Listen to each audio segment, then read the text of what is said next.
Hi hello welcome back to the channel lively things. ఈరోజు video వచ్చేసి last వ్లాగ్కి continuation. Last వ్లాగ్లోనే already నేను share చేశాను, మేము జనవరి 1st ఒక డివోషనల్ ట్రిప్కి స్టార్ట్ అయ్యాము అని చెప్పి. మేము ఏ టెంపుల్స్కి వెళ్ళాము అండ్ దర్శనం అంతా ఎలా జరిగింది అండ్ ఒక ప్లేస్ నుంచి ఇంకో ప్లేస్కి ట్రావెలింగ్కి పట్టిన టైం అన్నీ కూడా ఈ వీడియోలో షేర్ చేస్తున్నాను. జనవరి 1st నైట్ 11 o'clockకి గుంటూరులో స్టార్ట్ అయ్యాము. ఇంతకీ మేము ఎక్కడికి వెళ్తున్నామంటే ఈస్ట్ గోదావరి సైడ్ ఉండే టెంపుల్స్కి వెళ్తున్నాము. అక్కడ ఏమేమి చూడొచ్చు అనేది గూగుల్లో సెర్చ్ చేసి కొన్ని టెంపుల్స్ని షార్ట్ లిస్ట్ చేసి 2 days ట్రిప్ని ప్లాన్ చేసాము. ఇక్కడ మేము ఫస్ట్ వచ్చేసి మల్లవరం సుబ్రహ్మణ్యేశ్వర స్వామి టెంపుల్కి వచ్చాము. మల్లవరంలో ఉన్న ఈ సుబ్రహ్మణ్యేశ్వర స్వామి టెంపుల్ గురించి చాగంటి కోటేశ్వరరావు గారు ఆయన ప్రవచనాల్లో కూడా చెప్పారు.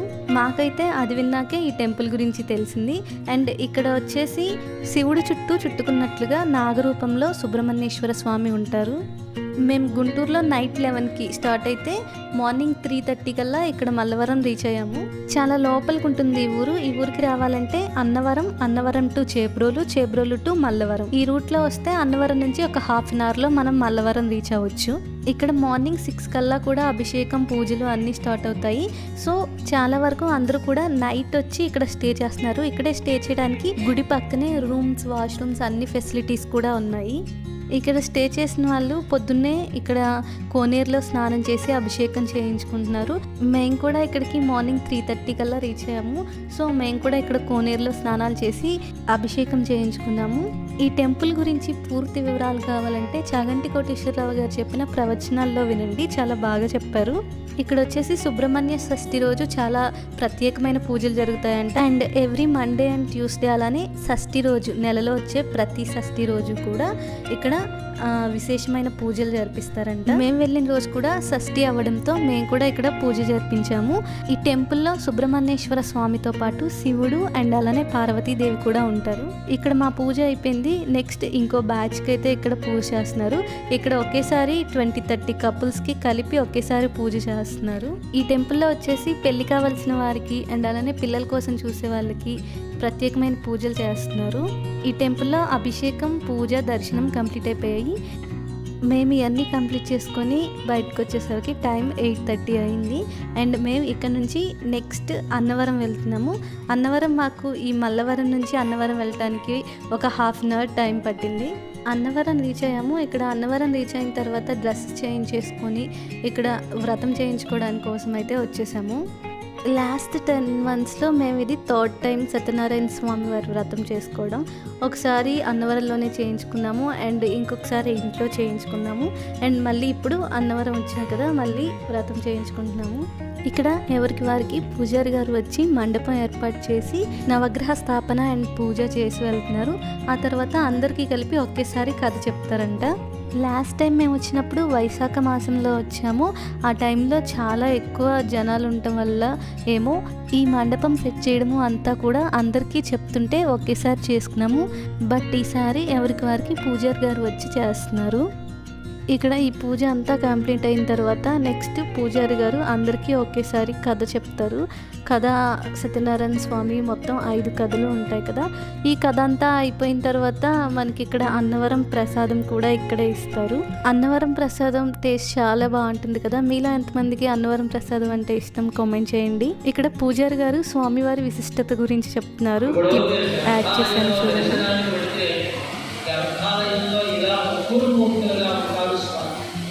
ఈ ముగ్గురు మూర్తుల్లో మధ్యలో వారే వేదవేంకట సత్యనారాయణ స్వామి. శ్రీ మహావిష్ణువే ఈ లోకంలో వచ్చారు. సత్యనారాయణ స్వామి వారు మీసాలు పెట్టుకుని ఉంటారు. అందుకనే స్వామి వారి మీసాల దేవులలో దేవుడు. స్వామి వారికి మీసాలు ఉన్నాయి కాబట్టి స్వామి నామంలో వేద అనే శబ్దం వచ్చింది. ఈ మీసాలు ఎందుకోసం పెట్టుకున్నారు అంటే వేంకట, బ్రహ్మంతే పాపాన్ని కట అంటే పాపాన్ని ఖండించడంలో వీరత్వం కలిగినటువంటి సత్యనారాయణ స్వామి శ్రీ మహావిష్ణువే రూపంతో వచ్చారు. స్వామికి ఎడమ భాగంలో అమ్మవారు, అనంతలక్ష్మి సత్యవతి, అనంతమైనటువంటి శక్తిని ఐశ్వర్యాన్ని ఇచ్చేటువంటి అమ్మవారు. అమ్మవారి పేరు అనంతలక్ష్మి సత్యవతి. స్వామి స్వామికి కుడి భాగంలో ఈశ్వరుడు అన్నాడు. ఈ క్షేత్రము శివ విష్ణువులిద్దరికీ అవేధమైనటువంటి క్షేత్రం. లోపల వ్రతం అండ్ అలానే దర్శనం కంప్లీట్ అయిపోయిన తర్వాత బయట ఇలా రావి చెట్టు ఉంటే ఇక్కడికి వచ్చి ప్రదక్షిణ చేసి దాని పక్కనే గోశాల కూడా ఉంది, అక్కడికి వెళ్ళాము. అండ్ ఇక్కడ దర్శనం ఇదంతా అయ్యేటప్పటికి మాకు 12:30 అయింది. ఇక్కడే అన్నదానం కోసం మా అమ్మ వాళ్ళు వెళ్ళారు. మేము పొద్దున పూజ చేయించుకున్నాం కాబట్టి ఇక్కడ మేము ఆ రోజంతా ఉపవాసం ఉన్నాము. ఫ్రూట్స్, మిల్క్, వాటర్ ఇలా తీసుకోవచ్చు అని చెప్పారు. సో ఇక్కడ మేము ఫ్రూట్ జ్యూస్ తాగుదామని చెప్పి ఇక్కడికి వచ్చాము. ఎలానూ వ్రతం చేయించుకుంటున్నామని మల్లవరంలో స్టార్ట్ అయ్యే ముందు కూడా ఏం తినలేదు టిఫిన్ అలా. సో ఇక్కడ 12:30 అయింది కదా దర్శనం అయ్యే లోపల. సో వాళ్ళైతే అన్నదానం కోసం వెళ్ళారు, మేము ఇక్కడ ఫ్రూట్ జ్యూస్ కోసం వచ్చాము. కర్బూజా జ్యూస్ తీసుకున్నాను, టేస్ట్ చాలా బాగుంది. ఇక్కడ జ్యూస్ కంప్లీట్ చేసేసి ఇక్కడ నుంచి మేము నెక్స్ట్ డెస్టినేషన్కి స్టార్ట్ అయ్యాము. నెక్స్ట్ వచ్చేసి మేము ఇక్కడ పిఠాపురం వెళ్ళాము. ఇక్కడ Annavaram to Pithapuram 1/2 hour journey. Pithapuram వచ్చేసి అష్టాదశ శక్తి పీఠాల్లో ఒకటి. ఇక్కడ అమ్మవారి పీఠ భాగం పట్టడం వల్ల ఈ ప్లేస్కి పిఠాపురం అని పేరు వచ్చిందంట. ఈ పిఠాపురం శక్తిపీఠంలో ఉండే అమ్మవారి పేరు వచ్చేసి పురోహితికాదేవి అమ్మవారు. ఈ టెంపుల్కి ముందు అండ్ లోపల ఇక్కడ అన్ని 18 శక్తిపీఠాలు అండ్ ఏ ప్లేస్లో ఏ శరీర భాగం పడింది అండ్ ఏమని పిలుస్తారు అక్కడ అమ్మవారిని అన్నీ కూడా ఇక్కడ ఇలా మెన్షన్ చేసి ఉంచారు. ఈ పిఠాపురంలోనే 2 ప్లేసెస్లో ఈ పురోహితికాదేవి అమ్మవారి టెంపుల్స్ ఉన్నాయి.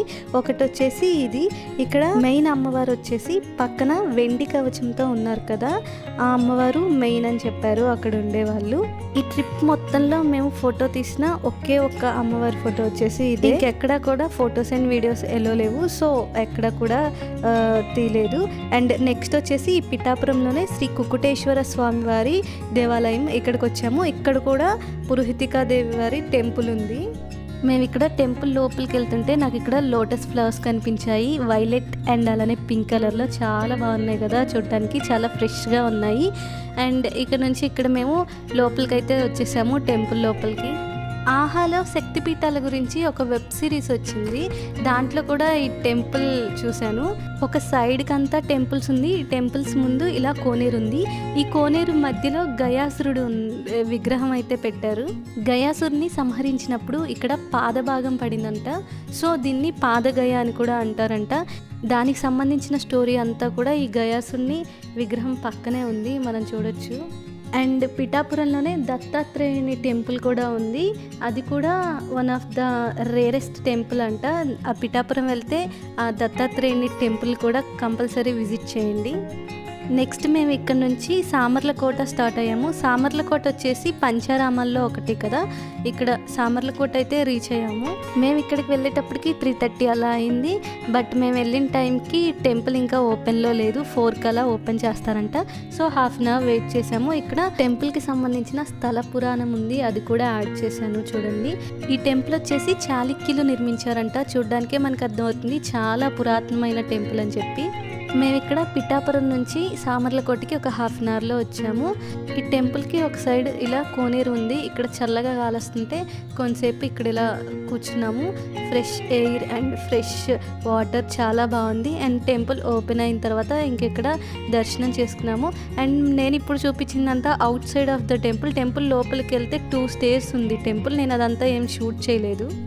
నెక్స్ట్ ఇక్కడ నుంచి మేము తొలి తిరుపతి వెళ్ళాము. అక్కడ శృంగార వల్లభేశ్వర స్వామి వారు ఉన్నారు. అప్పటికే నా ఫోన్లో ఛార్జింగ్ అయిపోవడం వల్ల అదేం షూట్ చేయలేదు. అండ్ తొలి తిరుపతికి మాకు సామర్లకోట నుంచి 1/2 అవర్ పట్టింది.